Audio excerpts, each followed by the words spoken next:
Sur InfoLive TV, les informations vous sont présentées par Benny Sambert.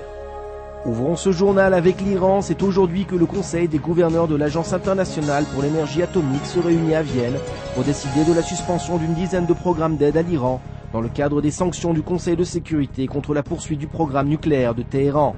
Dans le même temps, des chercheurs britanniques de l'université d'Oxford affirment qu'une attaque américaine sur les infrastructures nucléaires iraniennes provoquerait le contraire de l'effet escompté et encouragerait l'Iran à accélérer son programme d'enrichissement d'uranium.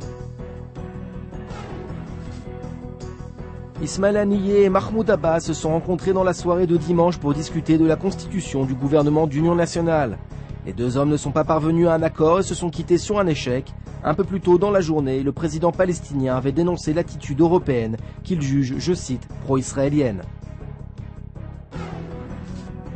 Au retour en Israël, la tension monte entre le Premier ministre et le contrôleur d'État Michal Lindenstrauss.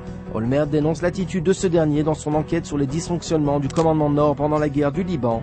Le Premier ministre, qui risque d'être mis en cause dans le rapport apparaître bientôt, a toujours refusé d'être auditionné par Lindenstrauss.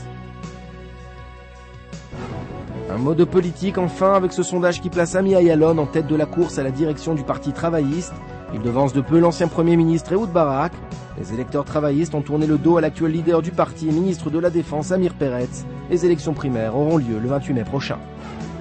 Votre programme sur InfoLive TV, c'est un entretien avec le promoteur des travaux de la Porte des Maghrébins à Jérusalem.